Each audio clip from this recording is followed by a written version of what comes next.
It's always a pleasure to have you on the post-budget interview, Ms. Nirmala Sitharaman. How does it feel to be the first finance minister to present 9 consecutive budgets and make a record of your own? First of all, thank you, Navika, for having me. And it is annual exercise which we do. And it's always refreshing to have a chat after the budget, getting into the details of it in the way you would ask the questions. On the specific question, I don't think it is yet sunk into me. I'm allowing it to happen. So how does it feel? I've not felt anything at all. Yeah. Nothing? Nothing. Why? Is Nirmala Sitharaman very strict, doesn't think about these things? She's only worried about the numbers in the budget document? No, not that way. But nothing which is so overpowering to say, oh, I'm feeling elated, I've broken the record. Nothing of that. I take it in my stride and keep moving. Is that your basic nature? I think so. And that is why sometimes people feel it's boring. What's this? Why don't you react? Nirmala Tai is very strict, they say. I'm not. You're not? Yes. Some of us who've known you from your earlier days as a Karyakarta as well know that you're not. But Nirmala ji, I mean, sometimes you wonder, in the space of 48 hours, so much can happen. That's right. The budget has been presented, and actually, from a news person's point of view, the budget is passé because we are now talking about the Indo-US trade deal. That's right. I want to begin with that. The announcement came from President Trump's tweet, and the opposition is up in arms that do we have a holdover decisions that impact India to such a large extent? Why do these announcements actually happen from Washington and not from New Delhi? Well, I think the PM's tweet also came to say it's good news. Made in India products are going to be sold in the US market with lesser tariff and so on. To be fair, I think both sides have come out with, at least the principals have come out with their respective tweets. But because it happened so late in the night, in the morning, you start having details about expectations about details of what exactly this is. So naturally, the opposition would want to know. But want to know is different from straight plunging to protest to know. You know, I'm quite okay with them repeatedly asking, give us the details. What exactly is it? The first tweets from the two principals is on tariff reduction. They've yet not spoken about complete details of the trade deal. Maybe one side did, the other side did not, but the joint statement is what is going to give you the complete picture on it. And that is why today the Commerce Minister, Piyush Goyal ji, was going to give a suo moto statement in the Lok Sabha, but of course the Lok Sabha got adjourned because of the disturbances. I understand he's addressed the press as well. So sometimes just a couple of hours wait doesn't hurt anybody, particularly on these kind of major decisions between two countries. Because when you inform people, because each one of us occupies some positions, and they are positions which people are watching for responsible statements to come. As leader of opposition, what you utter, each word of what you utter, is taken seriously by the people. So a few hours, or probably just call up saying what's happening, would you come and explain it? The speaker has already given time for the Commerce Minister to speak. They didn't have to be so aggressive and disruptive in the House. You could have waited for him to come and say the statement. But then you would know all the details based on which, of course, you're welcome to question the government any number of times. More clarity, seek more clarity. That's fine. But you really can't jump at every one of the situation showing your frustration. You're a leader for the opposition, please. And opposition will have to be tirelessly putting the government on the mat, but not disruptively, not with frustration. You're a responsible leader. That's my expectation, because not just me, people of India are looking at you. They gave you the vote to be in the opposition and question. Do that. Get the answer out of us. But you don't allow him to speak. Yesterday, he raised a question of national security. His question was based on a magazine article, fair, the book is not published, but there have been so many times stories that we have done, our channel has done, on which you have stalled Parliament in the past. So it isn't as if stories that come out in the print media or on television channels are not discussed, not debated, and the opposition hasn't raised question. This time, Rahul Gandhi raised question about former army chief's book, excerpts of which have come out in a magazine. Why would the government not even allow him to speak?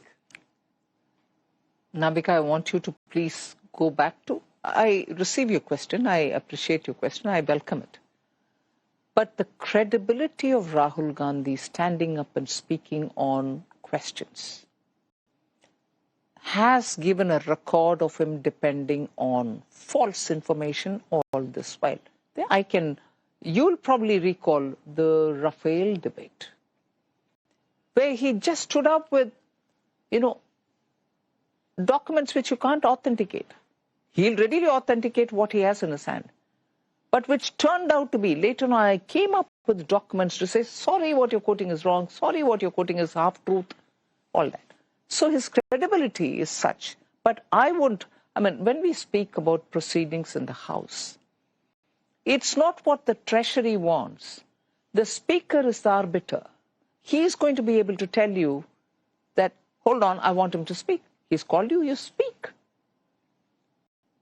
And naturally, when MPs stand up to protest saying when you're doing things which are baseless, or when you're speaking with that kind of a certainty based on things which are not published, there will be protest. You should hold your calm. You should hold your reason.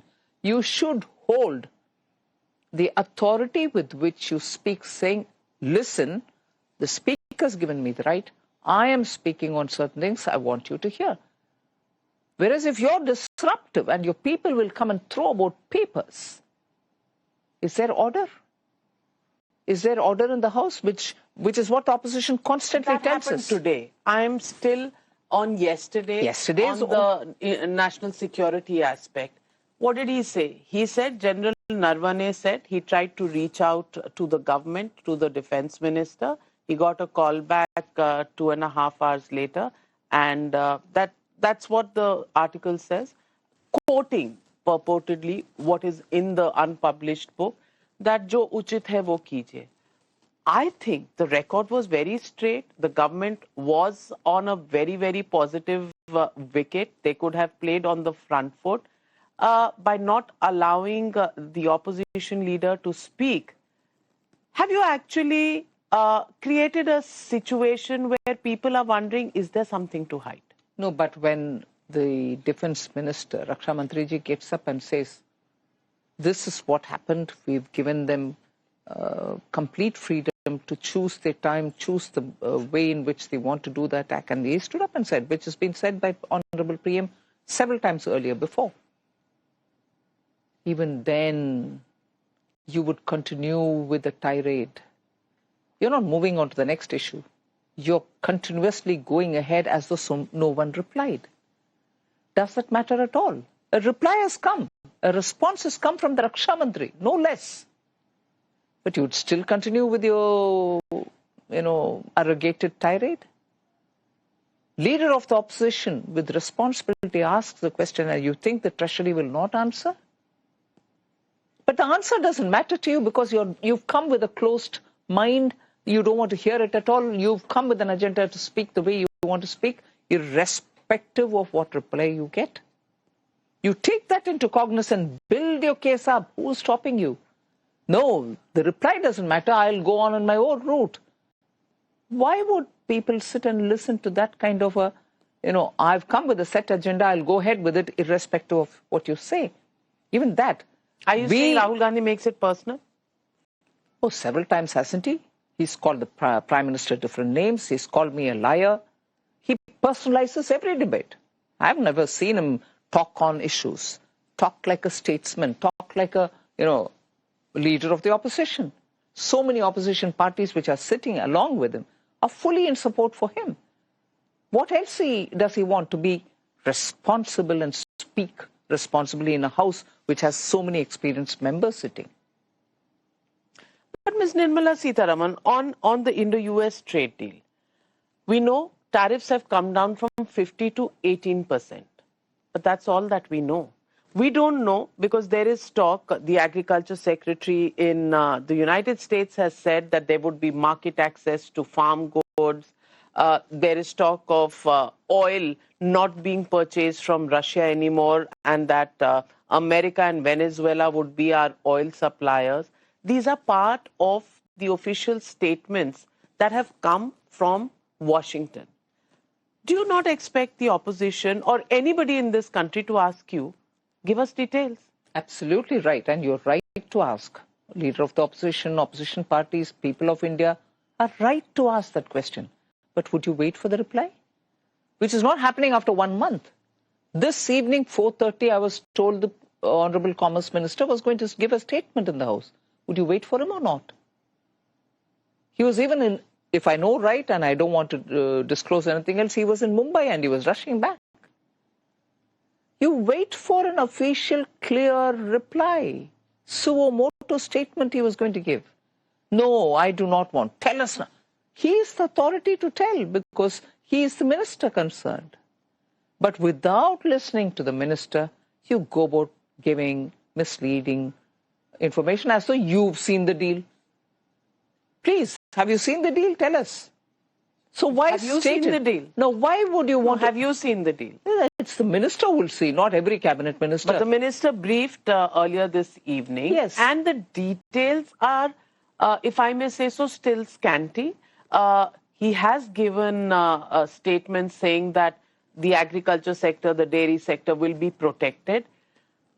It's a general kind of assurance. It's not the details of the deal that we know so far. He will give it to you. He will give the details. These are not things which are going to remain in closed files. They are public documents. It will come out. You'll know what is being given, what is being taken, what is reciprocity, and how much is our export getting access for, what are we going to import. Everything is going to come out to you. How many are going to come into effect when the agreement takes effect. It will come into force from at the time of effect itself. Some come into effect after a year, some after 2 years, and so on. All this is going to come out. When? The statement was not even given. You didn't allow it. But the press conference happened. No questions were taken. No responses are given to the leader of opposition in Parliament. Right? Would you want him to say everything in the media before he says it in the Parliament? Because Parliament, you're not answering. So you came to the media and you spoke. Not too many details there either. The question I'm asking is, and when Rahul Gandhi tweets on 3 issues, on national security, on the trade deal, and on Epstein files, he's raised 3 issues. On none of these are there any clear answers.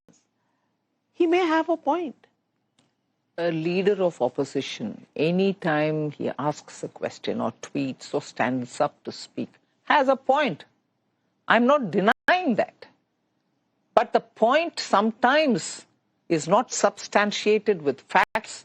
They are insinuations sometimes. I'm not saying every time. But even if it is an insinuation, we are ready to give a reply, provided you want to hear it. What is the record of our leader of opposition? He's not there, or if he's there, he's sleeping, or if he's there, he doesn't even allow the Prime Minister to speak. How many times when he has been present in the House, his party has created such a halla. Despite that, the Prime Minister speaks, irrespective of the levels to which they go to disturb him. Didn't they stand, even as he was standing and speaking in the well, right under his nose, and throwing and showing placards? Even then the PM replied. He would reply. But you were never willing to hear. And I know sometimes, even after that, when they stand up, when he stands up, or one of our ministers stands up to reply, they walk away. The walkout happens without listening. So did you ask questions for no reply situation? Or did you walk out because you were scared that we'll come up with the facts and you don't want to face the facts? You walk out? I'll give you any number of examples where questions were asked, where we take the question seriously. And when we want to reply and we get up to reply, the leader of the opposition leads his flock out of the house. How is that? Today, of course, I mean, every session we somehow, as people of India, we look at the proceedings in Parliament and things. I mean, it's as bad as it can get. It probably can't get worse. No. But then this session and today, there was tearing of papers. There was all kinds of things. The chair was called... Throwing it at the chair. And the chair was called Yar. And... you know, are we in this posturing, in this war between the opposition benches? I mean, 8 MPs have been suspended. Where do you think are we going to go from there? And just because there is going to be a standoff between the opposition benches and the treasury benches in Parliament, will the country remain in the dark? Is a question a hapless citizen of India is asking. Rightly. And I appreciate that. But we are not wanting to keep the citizen in the dark. We are not wanting to keep the Parliament in the dark. We want to respond, if only there's an opportunity given. So let me ask you, on the agriculture sector, the statements that are in public domain, what does it mean? Farm goods from the United States of America, will they be free to come into the Indian market? I don't know the details of the agreement, but I will assure you that farmers' interests, dairy interests are intact. If you don't know the details, how can you assure? Because before the negotiations, when all of us have spoken to each other, very clearly these were red lines given. So that to that extent I know. But the details will tell you where, how, where what. Are these details? You're going around in circles, Navika. No, are these details in Washington or are they in New Delhi? Both sides put their negotiation details and have it agreed, have whatever the level of agreement. So both sides have their own documents, don't they? So the Commerce Minister will tell you about it. Ms. Nirmala Sitharaman, on the question of oil, if we have given an undertaking as per what's available in public domain, that we will not buy cheaper Russian oil and we will now source our energy needs from the United States and Venezuela, can you assure this country that this will be at a price advantage to India rather than more expensive? Or do we see the energy burden and prices of petroleum products going up in the near future? Navika, all these months, in fact years, hasn't Prime Minister Modi taken every decision keeping India's interest top of the priority? He has very clearly chosen India's interest on the top of anything else. Even at a time when war was escalating, even at a time when sanctions were being imposed, we kept India's interest at the top, which is what he'll do every time. I think the people of India trust Prime Minister Modi. You can ask questions, but I'm sure you will get the reply anywhere you ask that the Indian interest will never be compromised by Prime Minister Modi. The opposition says this is surrender 2.0. The first time we surrendered was when the ceasefire information came from Washington by President Trump. That was surrender number 1. And now this is surrender number 2.0 because we get information first from Washington than from New Delhi. How do you respond to the opposition? No, on the what you may call as whatever, surrender 1, surrender 2, surrender 1 and all that. You had response coming from Government of India. You very clearly understood that we've said that there was no interference by anybody in that matter. Post facto. The first info came Never from... mind, but a statement very clearly saying nobody interfered. Doesn't that show that India's interest has been kept on the top? And we didn't surrender. So now, till yesterday, the media themselves were saying what dire provocations what kind of a, taunt and whatever was happening, PM kept us cool. Everybody recognized that. And suddenly overnight you seem to go back to play the same game. India's interests will never be compromised by Prime Minister Modi. Let's not constantly keep questioning it only because there is somebody who has been doing only this to dishonor government of India, even when he is outside, not just when he's in the parliament, where he has every right to ask us questions. To make sure, to make Indian government appear irresponsible or appear as though it doesn't care for its citizens, that's been the job of the leader of the opposition. I hope Indian media is not getting carried away by that. It's not a question of media. It's just a question of knowing the facts. For us, as far as we are concerned, we need to inform the people of India. Absolutely. And for that information, we need to know, are we buying oil from Russia, Venezuela, Iran, US? What are we doing?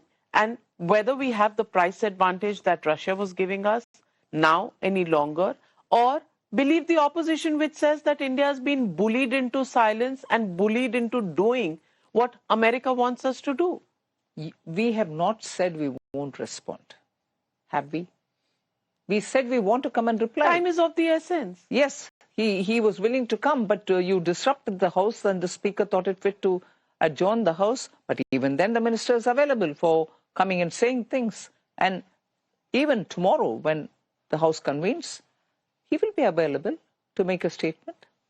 Do you think somewhere, as the finance minister, do you think after delivering a budget of the kind that you did, looking at long-term growth, looking at the deliverables, looking at the growth path of this nation, somewhere the politics has overshadowed it? Even on the budget, Mr. Rahul Gandhi has said that it's a blind budget, blind to all the crises that the country is facing. How do you respond? I know he is the leader of the opposition and therefore you want to take every one of his statements seriously. But would you also... You don't? No, I've told you already that I take every statement of the opposition seriously. But of course, when he's talking without any fundamental basis in his hand, you just wonder what kind of a reply can I give him? Because he's just shooting off his hip. One example. India, he said, is a dead economy. I'm not even wanting to say who he copied, pasted, and repeated. But he's the leader of the opposition. His party members are in different standing committees and consultative committees, and questions are asked and replies are given in the parliament. Despite that, the leader of the opposition in Indian parliament calls the Indian economy dead when the growth is the highest for the last consecutively 3-4 years. And every institution in the world which is observing all global economies is saying India is going at the fastest rate. Now, that's the leader of the opposition. I can always stand up and say, no, sorry, leader of the opposition, India is not a dead economy. But is that the conversation you want? But dead economy or not? And you call it dead? Do you respect the people of India who are contributing and who are the makers of India? We are all sitting in the parliament representing them, but they are the ones who are toiling in the field. They are the ones who are giving you the result, as a result of which you get your GDP numbers. So by calling it dead, are you saying you have no value for the work that they've done? The contribution that they're making? I'm astonished. Do you think politics is bitter, or do you think it's now in these days just based on rhetoric and appealing to a certain audience? No, rhetoric has always been a part of parliamentary democracy, and I have space for it. But bitterness, cynicism, constant pulling down of India's image. I'm not talking about Prime Minister here, India's image. Disrespecting every institution, election commission, parliament, speaker, disrespecting every one institution. Please, have your rhetoric as much as you want. Argue, debate, question. strong words, I have still no problem. But if you constantly decry India, bring your cynicism in and say nothing can happen in this country, 4 years people are showing that, no, we bring in value addition. We are going to work. We will have better production. We will serve the economy. And in turn, better their families. Don't you want to speak a word good for them? They question the numbers and they quote the IMF for doing so, because the IMF has raised some questions about the sanctity of the data that India puts out. How do you respond But they're the ones who have today said that India is the fastest growing. And you also said, if you believe IMF on that, because, yes, then believe them on the shady data. No, not shady. I'm sorry. What is it that they've questioned? We are still using 2011 base year. And therefore they say, come on, can you not do a different base year which is latest, which is closer to your time? And isn't that what must be doing? By 27th of February, they are going to launch the new series. And therefore, are you saying using 2011 is wrong because 2011 data itself was wrong? That's not my fault. Who was the government at that time? 2011 data is being questioned, yeah? So let's have somebody answer for that. You love those questions, no? Because every time, either we go back to UPA 2011 or we go back to Nehru. And that's also become a bit of a, lame excuse that... Yeah, but here, when you're saying IMF is questioning us on the basis or credibility of our data, their question specifically is on why are you using an old base year? Do the latest. The latest is happening. We should take that into consideration. I really want to ask you the question. I mean, on budget day itself, a statement was made about Venezuelan oil by President Trump. It's been 3 days since that. That is not even part of the statement that came on the trade deal. Why would we not set the record straight on what exactly is the position? You're saying trade deal data or details will come out and they'll come out in Parliament. What about the other part, the oil part? We don't know the details. As Finance Minister, who would have to look at her budget very closely depending on where our energy needs are being met from, can you tell the country what is the latest situation on this? Where we buy our oil, where we don't buy our oil, all that is given in the Parliament as a reply, Navika. Every year, how much we buy, how much of foreign exchange is paid for that, where does it come from, how much gets refined, how much gets exported, everything is there. No, about the change, because now Venezuela is in the picture, earlier it wasn't. Even this will be disclosed. But the point, that's the way it is. You will get the details, but not off the cuff. You will get it. Maybe tomorrow in the Parliament, maybe not, maybe later. But you will get it. Authentic replies are given. There's no way in which I can evade giving an answer. So, do you think waiting is the only thing that we can do? For a few hours. It was to be happening this evening. It'll happen tomorrow. I don't think that is, unreasonable. Should we be congratulating ourselves for the Indo-US trade deal already? Because we don't know details about it. No, wait for the details. I wouldn't think you should rush to congratulate me. So we're not celebrating it just yet. But let's get the details out. You wanted that. So basically, right now, all we know is that the tariff, the penal tariff rates that had been put are down from 50 to 18%. Yes. And the statement said that our products that will go to, their products will come at a 0%, but we will have to pay 18%. Is that a little unfair as far as deal is concerned? Let's get the details and talk about it. Well, the Indo-EU FTA, how much of an impact do you think that is going to have on our economy? And do you think the growth rate, which is in the region of 7.4, is going to necessarily get into a much higher trajectory on the basis of the recent trade deals? Will it impact investment? Yes, they will impact, because our exports have traditionally had a very strong European market. In some items, because of the general scheme of preferences, GSPs had been withdrawn. Our competitive edge was a bit numbed. Bangladesh benefited from that kind of a GSP treatment offered to them, and therefore their textile exports went multiplying. But that didn't deter our exporters. We still were exporting. But a trade deal would have given a bit more confidence, which is what now, after the signing of the deal, we think our industries have gotten. And particular sectors which are labor intensive will benefit, because they are products which are much sought after. Our marine products, our textiles, our footwear, our sports goods, our cars, and so on. So I'm confident that they will have a very good bearing on the economy.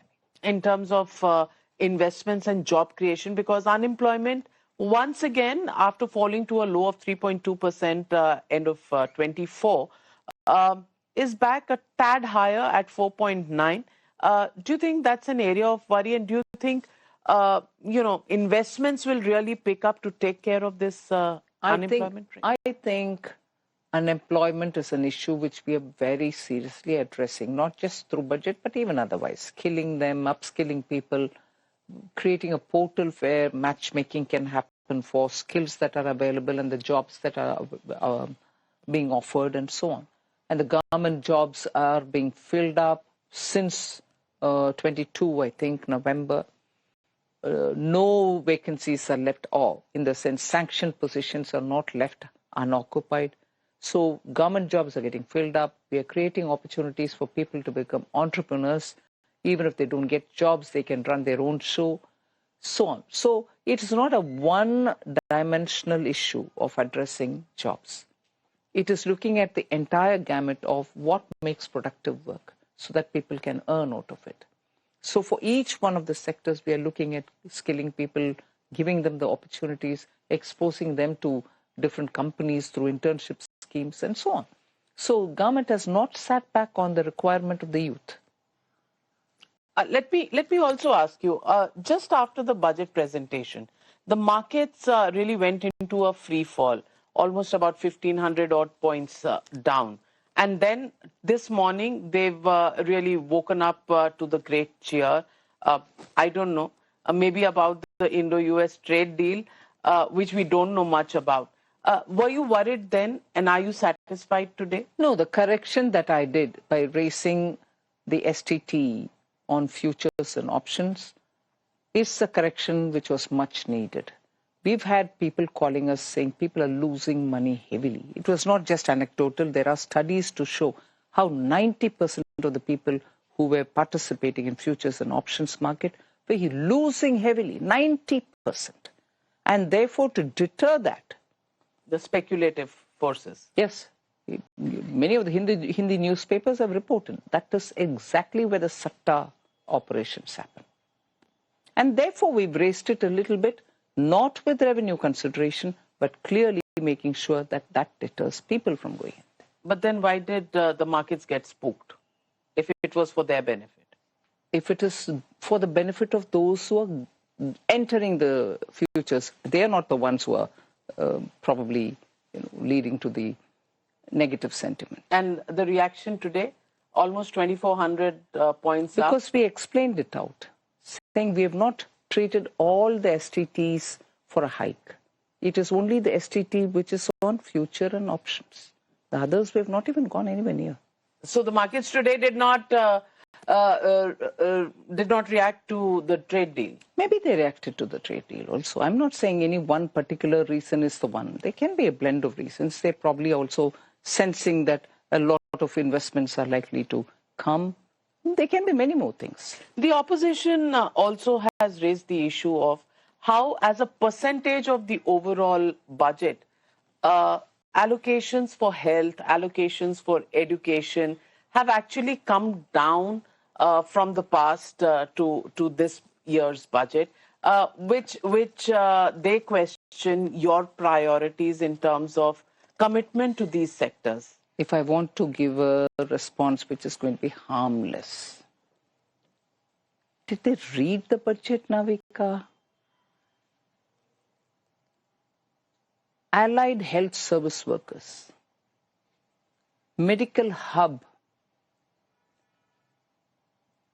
tertiary sector workers, animal husbandry in rural areas and veterinary doctors, veterinary surgeons and testing labs, fisheries,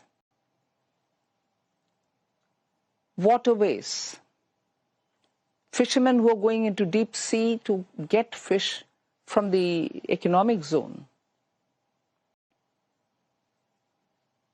the rare earth corridor. Have they at least gone through it? 3 major All India institutes for Ayurvedic treatment. Here in Delhi you have. I still don't get the name of the place, somewhere in Mathura Road. One of the best Ayurvedic care centers. We are opening 3 of them. So I just want to understand health, then education. There is going to be a standing committee which will tell how education, skilling and entrepreneurship can all be brought together even in the institutions before students leave them, so that they come out better trained. That requires money. Health, I'm giving this. Education, I'm doing that. I'm also saying there can be 5 educational hubs. These are not education and health. The point they are making is that outlays for these sectors compared to the overall budget allocation, the percentage has gone down, even though allocations in real They terms have not gone down. The BE to B you compare, nothing has come down. Mr. Manish Tiwari has criticized the budget, saying that the debt levels are so high that I think 3/4 of the budget. With due respect, I take Manish Tiwari's comments very seriously because he studies a lot, comes well-researched, he speaks well. I've known him even during the panel days of my spokesperson times. That's right. We've been together. He always does rigorous reading and then comes. Even in Parliament when he speaks with a lot of work done. Debt problem. If it's a problem, I won't give myself a number saying by 2030, 31, I'll bring the government of India's debt down to 50% level, plus minus 1, of GDP, which means I'm focusing my attention on debt and making sure it comes down. Of course, he belongs to a different party than the party which is in power in Punjab.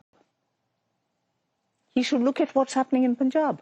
I normally don't speak about particular states, but debt in some states, I'm also trying to work with them to reduce that burden. Some states have taken the offer. When I say I'm also trying to work, I'm saying my team in Government of India will sit with the state governments and see how best to restructure their debt so that the burden can come down. I'm not naming, but some chief minister has also spoken appreciating this step by the central government, and he doesn't belong to my party. Yeah. Yes. An opposition. Yes. Chief minister. Yes, and he said it in the house there, in the assembly. Because name? I have actually invited finance ministers from various states, not just BJP people, saying, please make sure your debt gets restructured. You really can't afford to have high-cost loans and keep servicing them, interest payment, return of principal. So come, some states have done it and benefited out of it. So if debt is a concern, it is a concern for everybody else also. But I'm showing a path in which I'm reducing the debt. Others need to take you up on some of them. Some of them are doing it, and some others will have to probably also. The Finance Commission in its report has also spoken about it.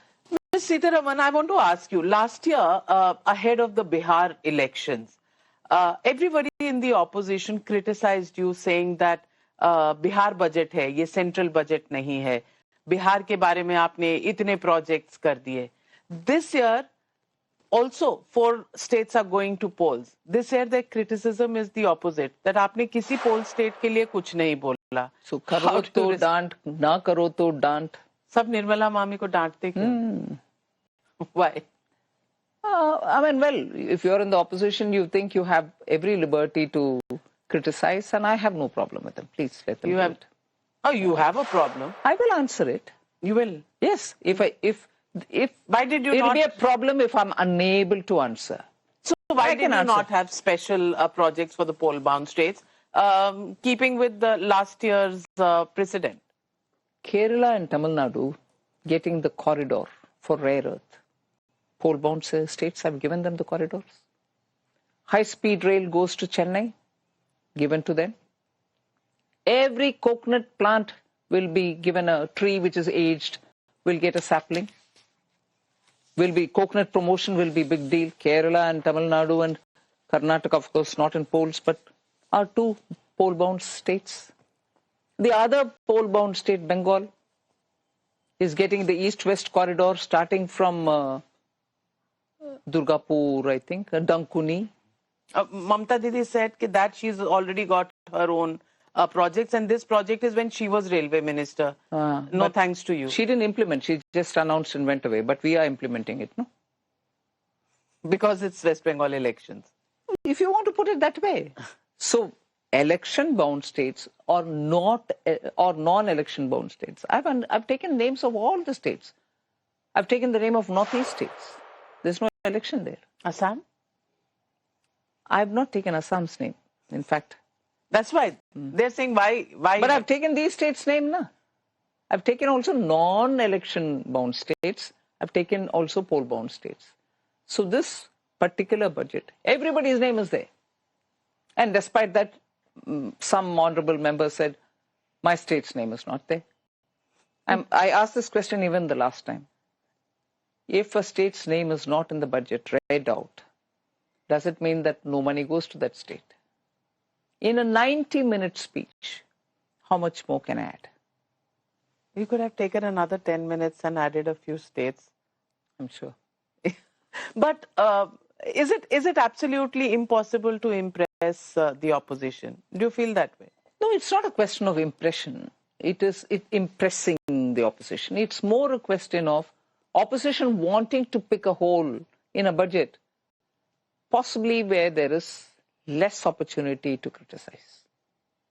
Akhilesh Yadav ji said, आपका budget ऐसा है जैसे लोहे के ऊपर पीतल चढ़ाकर जेवर बनाने पड़ेंगे. How do you respond to it? No, I can't respond.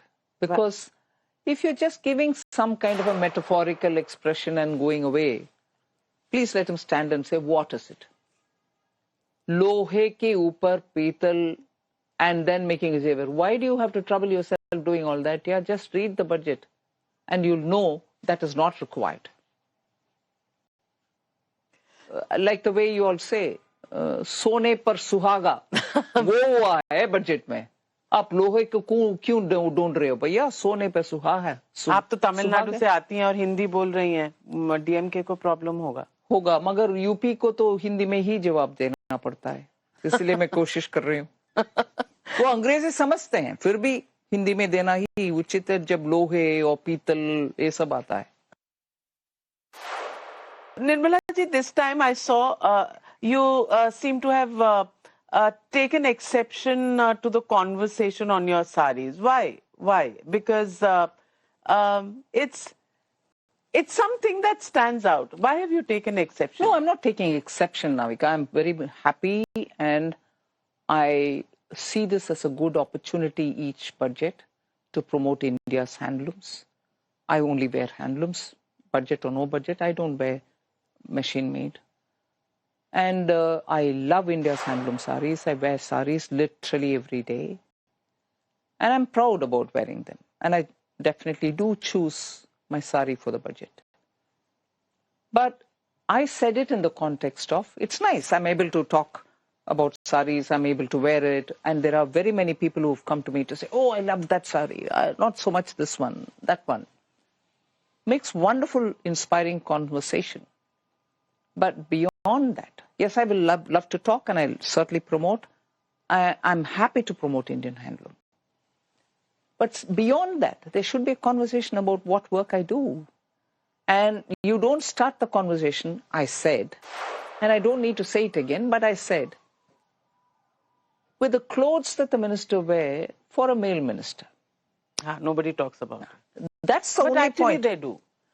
Social media these days, I mean, everybody comments on everything. So, frankly, I sometimes don't see a gender bias because everything is discussed. I agree. From the color of your sari to they commented last year, and I'm sure it wasn't a coincidence. You wore a Madhubani before the budget election. Yes. This year you wore a Kanjivaram before the Tamil Nadu elections. Before that, you Karnataka elections were around the corner, and I remember you wore sari from Karnataka. So you do make a point with your sari. Of course, why not? In fact, I wouldn't have minded wearing a mekla chadar to showcase Assam's beautiful handlooms. I have several of them. I would have loved to wear it. But you chose Tamil Nadu. No, not that. It's also a question, many factors. Assam में तो सरकार है. No, against the camera. Tamil Nadu में बनानी है, तो इसीलिए Kanjeevaram. I would have worn a mundu. Because we want a government in Kerala too. So. But Nirmala Sitharaman, all these memes look at you as a very serious person. But I saw you talking to students right after the budget day, and you seem to be in a different world. What is it about that conversation? The young are so energetic, and it is contagious. You sit there, you'll tend to shoulder down your shoulders and talk to them at ease, and they talk to you without any prejudice. They talk to you with so much of expectation, saying, I want to hear her say things. So you want to be absolutely open-minded about talking to them. And I've always enjoyed the company of young. It's so much... If you have a young parliamentarian asking you questions, you don't like those? No. When did you see me not liking... Rahul Gandhi पूछता है, आप कहाँ जवाब देते हैं? Young, excuse me. He is the youth leader. Okay. So no, it is because of the environment that youngsters can bring in. It's so energetic, and I love doing it. It's not the first time. I've done several times. For some reason, this happened on the budget day because I had invited about 33 students from all over India, all in the first BA, BSc, second year, that kind, to come watch the budget being read from the gallery. We arranged for their visit, and then we also made sure they had an interaction with me. So it was such a wonderful experience. And again, this is not just the one set. My Bharat youngsters had an engagement with PM. They also gave a lot of inputs for us. So that's why I refer to So you actually took their inputs for making the budget? Yes, some of the inputs have come from there. And that's why I referred to it in my budget speech. They have given me inputs, and fantastic inputs. So this engagement that are all happening continuously. Ministers are engaging with youngsters to find out what they want to convey to them. So this is not anything new, but I certainly personally love it. Gen Z is the way forward? Yes, of course. It is for them we are making this budget. By 2047, India should be something so that they'll be proud of being an Indian citizen. And therefore, that's the kind of budget we're making. Any unfinished agenda that you felt you couldn't include this year, which you have up your sleeve for the next budget? What didn't get covered in this speech are still there. I could cover only some. There are many more which are elaborated. People are now picking it up, saying, one example I give you. I couldn't say in this speech. Manrega. Ji Ramji. Everybody protested. At the time when the bill was brought and got passed, what was promised has been provided for in the budget, 95,000 crores. But Manrega also has an overhang. Some monies are due, some states have still demanded. I've given 30,000 crores for that as well. Over and above this 95? Over and above this 95. So, if you take both together, because they pertain to the same issue, 125 days here, 100 days there, but whatever. 1,20,000 within a year. Protesters of G. Ramji will never acknowledge this. Because they don't have time to No, they don't read. They only create a perception. Would you invite the opposition into the same kind of a class that you had with Gen Z and college students? I love to have it. For parliamentarians, even from the opposition? Yes, why not? So will we see an overture going out from the finance minister कि आओ बैठते हैं, discuss करते हैं? जरूर. I don't mind calling them and saying, you want to talk? क्योंकि parliament के अंदर तो होगी नहीं ये चर्चा, शायद पार्लियामेंट के बाहर कर लें. So, there is so much more in the budget which has not been read. And that's why I say, not just my speech here, please go into the details. And then question me, I'll be happy to answer. Well, Ms. Nirmala Sitharaman, every budget has its highs and lows, but these days what we see in Parliament is actually not the merits of the case being discussed. What we see probably is histrionics. I don't know whether the logjam will be broken, but certainly there are details from the government that the country would want to know, and there is the right to question from the opposition. Of course. And we do hope in the coming days and weeks they will exercise their rights, again, for the sake of people of India. Absolutely. Thank you very much for joining me once again, answering the questions of the people. Thank you very much, Navika, for giving me this opportunity. Thank you.